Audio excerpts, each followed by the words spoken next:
ये कहानी एक हकीकी वाक़े पर मबनी है। कहानी बिली हेज नामी एक अमेरिकी नौजवान की है जो तुर्की में मुनशियात स्मगलिंग के इल्ज़ाम में गिरफ्तार हो जाता है। फिल्म का आगाज़ 1970 में होता है जब बिली हेज तुर्की के इस्तांबुल एयरपोर्ट से चर्च की ईंटें छुपाकर स्मगलिंग करने की कोशिश करता है, लेकिन एयरपोर्ट की सिक्योरिटी वाले उसे गिरफ्तार कर लेते हैं। बिली की गर्लफ्रेंड भी साथ होती है, मगर उसे बिल्कुल मालूम नहीं होता कि बिली कुछ ऐसा करेगा। सिक्योरिटी वाले उसे पुलिस स्टेशन ले जाते हैं जहां बिली की एक एक चीज की तलाशी ली जाती है, यहां तक कि वो बिली के कपड़े भी उतरवा देते हैं और बिली से इंफॉर्मेशन लेते हैं। फिर एक अमेरिकी एजेंसी का आदमी आता है, वो बिली से कपड़े पहनने को कहता है। वो बिली से पूछते हैं कि तुम अगर हमें बता दो कि ये ड्रग्स तुमने कहां से लिए तो हम कोशिश करेंगे कि तुम्हें कम से कम सजा हो। बिली उन्हें बताता है कि उसने ये ड्रग्स $200 में एक टैक्सी ड्राइवर से लिए थे। वो बिली से कहते हैं कि अगर हम तुम्हें उस जगह पर ले जाएं तो क्या तुम उस टैक्सी ड्राइवर को पहचान लोगे। बिली कहता है कि हाँ बिल्कुल, अगर मैं उसे देखता हूँ तो पहचान लूंगा। 3 आदमी बिली को कार में लेकर उस जगह जाते हैं जहाँ से बिली ने ड्रग्स खरीदे थे। इस बाजार में काफी रश होता है। बिली उस दुकान में जाता है जहाँ बिली को टैक्सी ड्राइवर ने ड्रग्स दिए थे। यहाँ काफी नशेड़ी होते हैं, मगर वो टैक्सी ड्राइवर इनमें नहीं होता। बिली के पीछे 2 पुलिस वाले भी इस दुकान में आ जाते हैं। वो टैक्सी ड्राइवर दुकान के बाहर खड़ा होता है। बिली पुलिस वालों को उसकी तरफ इशारा करता है। पुलिस वाले उसे पकड़ लेते हैं। जब पुलिस वाले टैक्सी ड्राइवर को पकड़ने जाते हैं तो बिली मौका देकर भीड़ में भागने की कोशिश करता है। बिली पुलिस वालों को काफी भगाता है। आखिर बिली एक जगह छुपा होता है तो अमेरिकी एजेंसी का आदमी बिली को पकड़ लेता है। इसके बाद बिली को जेल भेज दिया जाता है, जहां बिली के लंबे बाल भी काट दिए जाते हैं। बिली को उसका सेल दिखाया जाता है जो कि काफी गंदा होता है। यहाँ एक आदमी के सोने के लिए एक बेड होता है, मगर इस पे कंबल नहीं होता। बिली को ठंड महसूस होती है तो वह रिफ्की नामी शख्स से कंबल मांगता है। ये शख्स पूरा साइको है और ये बिली से कहता है कि नहीं, कल शाम को मिलेगा, आज नहीं। रिफ्की जब चला जाता है तो बिली के साथ वाले सेल का कैदी आदमी उसे बताता है कि तुम्हारे सेल को लॉक नहीं लगा और सामने कंबल पड़ा है, वहां से उठा लो। बिली वहां से 2 कंबल उठा लाते, एक खुद रखता है और दूसरा साथ वाले आदमी को। थोड़ी देर बाद रिफ्की बिली के सेल में आता है और उसे मारता है, क्योंकि बिली रिफ्की के कंबल उठा लाया था। बिली जब आके से रिफ्की को मारता है तो बिली को टॉर्चर रूम में ले जाया जाता है, क्योंकि रिफ्की जेलर का खास आदमी होता है। ये रिफ्की इस जेल में चाय सिगरेट वगैरह बेचता है। जेलर बिली को बहुत ज्यादा मारता है। वो बिली को इतना मारता है कि बिली का चलना भी मुश्किल हो जाता है। बिली जब चलने की कोशिश करता है तो वो गिर जाता है। यहाँ 2 कैदी आते हैं जो बिली को उठाते हैं और बिली इन दोनों के सहारे चलता है। एक का नाम जिमी होता है और दूसरे का जो। वो बिली को बताते हैं कि तुम काफी दिनों से बेहोश थे। ये दोनों बिली को बाहर जेल के ग्राउंड में ले जाते हैं जहाँ दूसरे कैदी भी होते हैं। इस जेल में हर उम्र के कैदी अपनी सजा भुगत रहे हैं। जिमी बिली को इस जेल के लोगों के बारे में बताता है, खास करके रिफ्की के बारे में कि ये साला पानी वाली चाय बेचता है और इसका सामान बहुत गंदा होता है। ये बिली से पूछते हैं कि तुम यहाँ किस केस में आए हो। बिली उन्हें बताता है कि वो हैश के जुर्म में आया है, तो वो कहता है कि तुम लंबे अरसे के लिए जाओगे। बिली के साथ वाले सेल में एक और आदमी कैद होता है जो पक्का नशेड़ी है। ये इंजेक्शन लगाता है और चरस भी फूकता है। इसका नाम मैक्स होता है। जिमी इसके पास आता है और एक वकील का पूछता है जो ड्रग्स केसेस को हैंडल करता है। मैक्स उसे बताता है कि उस फेमस वकील का नाम यैसिल है जो तुम्हारा काम कर सकता है। वो बिली से कहता है कि अगर तुम वकील के जरिए बाहर नहीं निकल सकते तो मिडनाइट एक्सप्रेस पकड़ लो। बिली कहता है कि क्या जेल में ट्रेन? मैक्स कहता है कि नहीं, ये खुफिया रास्ता है जिससे यहाँ से निकला जा सकता है, मगर यह खतरनाक है। इसके बाद बिली का बाप फेमस वकील यैसिल और एक आदमी के साथ जेल के वेटिंग रूम में बिली से मिलने के लिए आते हैं। इतने में एक सिपाही बिली को लेकर आता है। वो अपने बाप के सीने से लगता है और माफी मांगता है कि मुझसे गलती हो गई। बिली अपने बाप से कहता है कि वो तो सिर्फ ड्रग्स को अपने दोस्तों के साथ एंजॉय करने के लिए ला रहा था। बिली का बाप उसे वकील से मिलवाता है। वकील बिली को पूरी तसल्ली देता है और कहता है कि हम काम शुरू कर चुके हैं, जल्द से जल्द तुम्हें यहाँ से निकाल लिया जाएगा। बिली का बाप उसे कहता है कि जब तक तुम्हारे केस की अदालत में सुनवाई नहीं होती मैं तब तक यही हूँ। इसके बाद अदालत लगती है और बिली का मुखालिफ वकील जज से अपील करता है कि इस अमेरिकी ने हमारे मुल्क से ड्रग की स्मगलिंग की है, इसलिए इसे कम से कम उम्र कैद की सजा होनी चाहिए। जज 5 मिनट की ब्रेक लेते हैं और इसके बाद वो अपना फैसला करते हैं। जज बिली को 4 साल और 2 महीने की सजा सुनाता है, मगर मुखालिफ वकील इस सजा पर मुतमईन नहीं होता। बिली का वकील इसके बाप से कहता है कि शुक्र करो कि ड्रग्स के केस में इतनी कम सजा हुई है, वरना मुखालिफ वकील उम्र कैद की अपील कर रहा था। इसके बाद बिली को वापस जेल में लाया जाता है। बिली का बाप दोबारा इससे मुलाकात करता है और बिली के इस्तेमाल के लिए काफी सामान भी साथ लाता है। वो बिली से कहता है कि घबराना मत, मैं हर कीमत पर तुम्हें यहाँ से बाहर निकाल के रहूंगा। बिली का बाप इमोशनल हो जाता है और गुस्से में चीजें फेंकने लगता है। वो बिली से कहता है कि अगर तुम्हारी जगह पर मुझे सजा दी जाती तो मैं यहाँ तुम्हारी जगह रह लेता। इतने में जेलर बिली को लेने आ जाता है। बिली का बाप गुस्से में जेलर से कहता है कि साले तुर्की कुत्ते, अगर मेरे बेटे को हाथ लगाया तो तुम्हारा खून पी जाऊंगा। बिली अब जेल की सजा को एक्सेप्ट कर चुका होता है और वो गिनती में यहाँ दिन गुजारता है। तुर्की के इस जेल में फॉरेनर को गंदा माना जाता है। यहाँ होमोसेक्सुअलिटी को भी बुरा माना जाता है, मगर मौका मिलते ही झपट लिया जाता है। जहाँ कुछ बच्चों को सजा दी जाती है क्योंकि उन्होंने अपने साथ वाले सेल के बच्चे का रेप किया होता है। इस जेल का जेलर अपने दोनों बेटों के साथ सूट बूट में आता है और इन बच्चों को डंडे के साथ बुरी तरह पीटता है। रिफ्की मैक्स को साबुन में छुपाकर हैश लाके देता है। मैक्स जब माल को देखता है तो वो रिफ्की को गाली देता है कि साले सुअर तुम्हारा माल घटिया होता है, लेकिन रिफ्की उससे गुस्सा होता है और कहता है कि मेरा माल ठीक है। बिली रिफ्की से कहता है कि साले तेरी प्रॉब्लम क्या है। रिफ्की बिली से कहता है कि मुझे उंगली मत कर क्योंकि मैं तुम्हें उंगली नहीं करता। बिली कहता है नहीं तुम उंगली करते हो और सबको करते हो। बिली कहता है कि तुम्हारी चाय बहुत घटिया है और हैश के नाम पर तुम हम सबको लूट रहे हो। रिफ्की कहता है कि नहीं मैं तुम सब के लिए स्पेशल चाय बनाता हूँ और जेल में हमें एक साथ होकर रहना पड़ेगा वरना मसला हो सकता है। मैक्स रात को अकेले में माल फूक रहा होता है। इतने में कहीं से मैक्स की पालतू बिल्ली बोलती है। मैक्स उसे अपनी आवाज में बुलाता है मगर वो नहीं आती। जब सब सो चुके होते हैं तो अचानक से बिल्ली के चिल्लाने की आवाज आती है। बिल्ली घबरा कर उठ जाता है। सुबह खाने वाले हाल में ऊपर सब एक साथ खामोश खड़े होते हैं तो अचानक वहाँ मैक्स आता है। मैक्स देखता है कि उसकी बिल्ली को किसी ने मार कर लटका दिया है। मैक्स बिली को उतारता है और अपनी गोद में लेकर रोता है। कुछ दिनों के बाद बिली का वकील जैसिल आता है। वो इसे कहता है कि एक नया अमेरिकी एम्बेसडर है जो तुम्हारे केस को करीब से देख रहा है। जैसिल बिली से कहता है कि अगर कुछ पैसे मिल जाएं तो ये काम और आसान हो जाएगा, अगर इसमें देर हो गई तो बाद में कुछ नहीं बनेगा। बिली और मैक्स एक साथ बैठे होते हैं तो जिमी आता है। वो इन दोनों को एक मैप का ब्लू प्रिंट दिखाता है।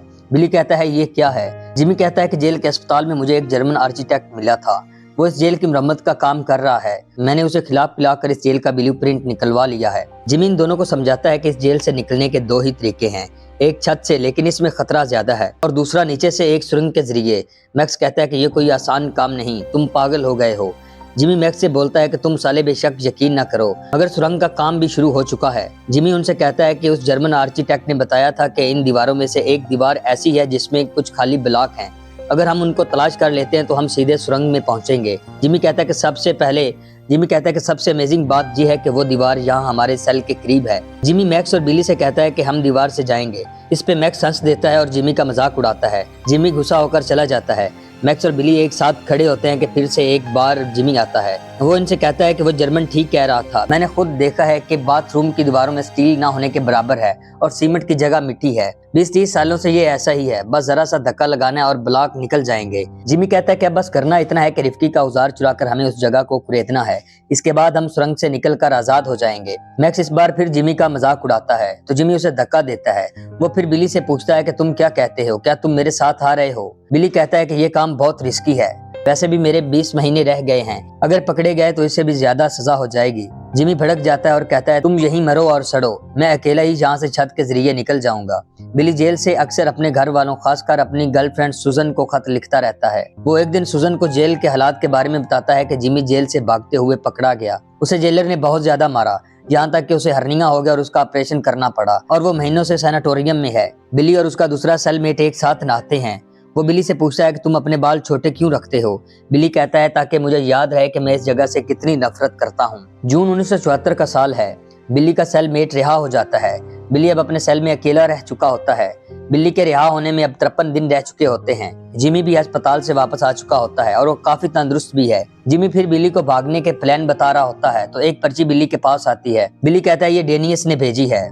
बिली बहुत खुश होता है। वो समझता है कि उन्होंने मेरे आखिरी 53 दिन माफ कर दिए। वो जिमी से कहता है कि मैं घर जा रहा हूँ, उन्होंने मेरे आखिरी 53 दिन माफ कर दिए। बिली जब वेटिंग रूम में आता है तो वहाँ डेनियस खड़ा होता है। वो बिली से कहता है कि एक बैड न्यूज है। बिली कहता है क्या मॉम और डैड तो ठीक हैं? डेनिस बताता है कि वो बिल्कुल ठीक हैं। तो बिली परेशान हो जाता है। वो डेनिस से कहता है जो भी बात है जल्दी से बताओ। डेनिस बिली को बताता है कि मुखालिफ वकील ने अंकारा की हाई कोर्ट में फैसला चैलेंज कर दिया है और वो तुम्हारे जुर्म को स्मगलिंग में साबित करना चाहता है और तुम्हें उम्र कैद की सजा दिलवाना चाहता है। बिली हाइपर हो जाता है और वो रोने लगता है और डेनिस का गिरेबान पकड़कर कहता है कि मैंने क्या किया है। गार्ड्स आते हैं और वो बिली को लेकर चले जाते हैं। इसके बाद बिली को कोर्ट लाया जाता है। बिली इस बार जज के सामने स्पीच देता है। वो जुर्म और सजा पर बात करता है, अपनी मजलूमियत और जेल में बिताए 4 सालों के तजर्बे की बात करता है। बिली आखिर में रोता और तुर्कियों के लिए अपने इमोशंस जाहिर करता है। बिली जजेस से कहता है कि तुम सब सुअर हो, सब तुर्की सुअर हैं। इसके बाद बिली बैठ जाता है और जज अपना फैसला सुनाता है। वो कहता है कि मेरे हाथ अंकारा की कोर्ट ने बांध रखे हैं और मुझे तुम्हें सजा सुनानी ही पड़ेगी। और बिली को 30 साल के लिए सजा सुनाई जाती है। अब बिली बहुत ज्यादा गमगीन हो जाता है और चुप चुप रहने लगता है। एक रात मैक्स, जिमी और बिली एक साथ दीवारों में लगे ब्लॉक को ढूंढ लेते हैं। बिली को वो जगह मिल जाती है। वो जिमी को बुलाता है। मैक्स सिक्योरिटी का काम करता है ताकि रिफ्की ना आ जाए। मैक्स रिफ्की का औजार चुरा लाता। अब बड़ी आसानी से ये ब्लॉक को कुरेद कर निकाल लाते हैं। जिमी कहता है कि हमें फौरन निकलना होगा। बिली कहता है नहीं, क्योंकि हमें नहीं पता कि सुरंग को पार करने में कितना टाइम लगेगा। अब काफी देर हो चुकी है और सुबह भी होने वाली है, हम कल रात निकलेंगे। ये ब्लॉक को अपनी जगह रख देते हैं। सुबह को तीनों एक साथ प्लान बनाते हैं और बिली इनसे कहता है कि अगर कोई गलती होती है या देर हुई तो हम सुबह होने से पहले वापस आ जाएंगे। रात को तीनों सुरंग में निकल पड़ते हैं। मैक्स इनमें बहुत ज्यादा लेजी होता है क्योंकि वो एक नशेड़ी है। जब तीनों सुरंग की तह तक जाते हैं तो रास्ता बंद होता है। तीनों बहुत परेशान हो जाते हैं। बिली पूछता है वक्त क्या हो गया है। मैक्स बताता है कि इस वक्त 4:30 बज रहे हैं। बिली फैसला करता है हम अब वापस जाएंगे और हर रात वापस सुरंग के अंदर आएंगे जब तक हमें कोई रास्ता नहीं मिल जाता। अगली सुबह यहाँ रिफ्की आता है। वो ब्लॉक को देखता है कि इस पे ताज़ा मिट्टी लगी है। जब रिफ्की कुरेता है तो उसे सारी बात पता चल जाती है। वो जेलर को जाकर बताता है। जेलर सबको एक लाइन में खड़ा करता है और इन्वेस्टिगेट करता है। वो बार बार जिमी की तरफ देखता है और पूछता है, क्योंकि जिमी एक दफा पहले भी ऐसी कोशिश कर चुका होता है। जिमी अचानक से हाइपर हो जाता है और जेलर पर एक स्टिक से हमला करता है। जिमी को पकड़ लिया जाता है। मैक्स रिफ्की पर गुस्सा करता उसे धमकी देता है कि साले मैं तेरे चीथड़े कर दूंगा। रिफ्की कहता है ठीक है, अब हम लड़ेंगे आमने सामने। मैक्स बहुत ज्यादा इमोशनल हो जाता है। वो बिली से कहता है कि मैं उस साले रिफ्की की गर्दन काट डालूंगा, मैं उसे जरूर मारूंगा। बिली मैक्स को मशवरा देता है कि तुम रिफ्की को वाकई ही चोट पहुंचाना चाहते हो तो उसकी उम्र भर की कमाई, उसका पैसा चुरा लो। बिली बताता है कि मगर कोई नहीं जानता कि रिफ्की हरामजादा अपने पैसे कहाँ रखता है। मैक्स नशे में टल्ली होता है। वो बिली से कहता है कि मैं जानता हूँ कि वो अपने पैसे कहाँ रखता है। बिली हैरान होता है और मैक्स से पूछता है कि तुम्हें कैसे पता कि वो अपने पैसे कहाँ छुपाता है। तो मैक्स कहता है कि एक चोर ही दूसरे चोर के राज को जानता है। वो अपने पैसों को अपने रेडियो में रखता है क्योंकि वो काफी पुराना और खराब भी है, मगर रिफ्की हमेशा उसे अपने साथ ही रखता है। अगली सुबह रिफ्की अपने पैसों को देखता है मगर उसका रेडियो खाली होता है। रिफ्की बिल्कुल पागल हो जाता है। वो बहुत चिल्लाता है। रिफ्की अपने साथ जेल के सिपाहियों को लाता है। वो हर चीज को इधर उधर फेंकना शुरू कर देते हैं। एक सिपाही को बर्तन में फटे और भीगे नोट मिलते हैं। वो सबको बुलाता है। रिफ्की पैसों को बड़ी हसरत से देखता है मगर वो अब बेकार हो चुके होते हैं। इस जेल में एक अरबी कैदी भी है जो यहाँ चाय बेचता है। वो बहुत खुश होता है कि रिफ्की की उम्र भर की दौलत मिट्टी में मिल गई।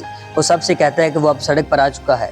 बिली मैक्स को बताता है कि जिमी को शहर के किसी दूसरे अस्पताल पहुंचा दिया गया है क्योंकि जेलर की मार की वजह से उसका हर्निया फट गया और उसकी हालत बहुत खराब है। अचानक यहाँ रिफ्की सूट बूट पहने आ जाता है।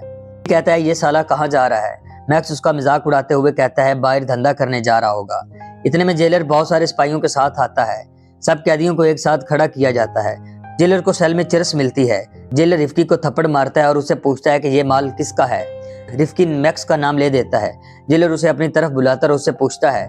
बिली जेलर से कहता है कि ये माल मैक्स का नहीं बल्कि रिफ्की का है और रिफ्की झूठ बोल रहा है, लेकिन जेलर बिली को धक्का देता और मैक्स को साथ लेकर चला जाता है। बिली बहुत शोर डालता है मगर कोई उसकी बात पर यकीन नहीं करता। बिली जब रिफ्की को देखता है तो एकदम से पागल हो जाता है। वो रिफ्की पर टूट पड़ता है। बिली रिफ्की का बहुत बुरा हाल करता है। रिफ्की बुरी तरह से थक जाता है। बिली पर जुनून सवार होता है और वो रिफ्की की जबान काट देता है।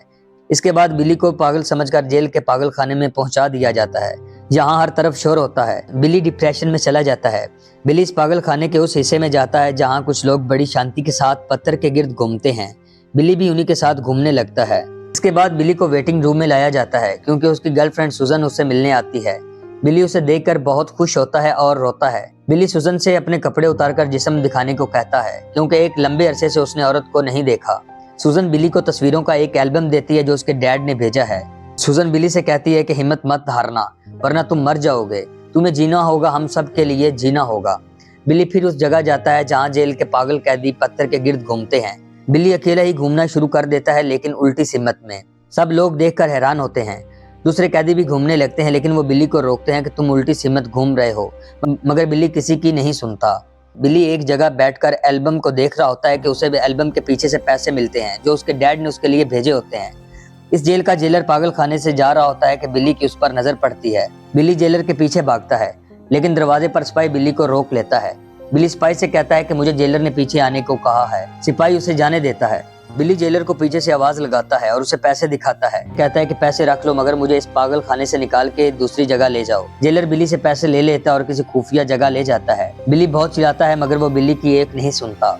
जेलर बिली को काफी नुकसान देता है। जेलर जैसे ही अपनी पैंट उतार कर बिली के साथ गलत हरकत करने की कोशिश करता है तो बिली जेलर को जोर से एक धक्का देता है जिससे दीवार में लगी हुई एक लकड़ी जेलर के सर में घुसकर टूट जाती है और वो वहीं मर जाता है। बिली बहुत परेशान होता है। बिली जेलर का यूनिफॉर्म और उसकी कैप पहन लेता है। बिली अब आराम से सबकी नजर के सामने से गुजर जाता है, लेकिन बिली जैसे ही नीचे सीढ़ियों पर जाता है तो कमरे में बैठा एक सिपाही बिली को आवाज देता है। बिली समझता है कि वो पकड़ा गया मगर सिपाही उसकी तरफ ताले की चाबी फेंकता है। बिली अब बाहर आ चुका होता है। सूरज की रोशनी को देखकर वो बहुत खुश होता है, मगर अचानक सामने से सिपाही की एक गाड़ी आ रही होती है। बिली बहुत घबरा जाता है, लेकिन गाड़ी बिली के पास नहीं रुकती और सीधी आगे निकल जाती है। बिली की सांस में सांस आती है और यहाँ से निकलने में कामयाब हो जाता है। 4 अक्टूबर 1975 को बिली ने ग्रीस का बॉर्डर पार किया था। बिली 3 हफ्तों बाद कैनेडी एयरपोर्ट पर पहुंचा था और यहाँ वो अपने मॉम, डैड और गर्लफ्रेंड से मिला।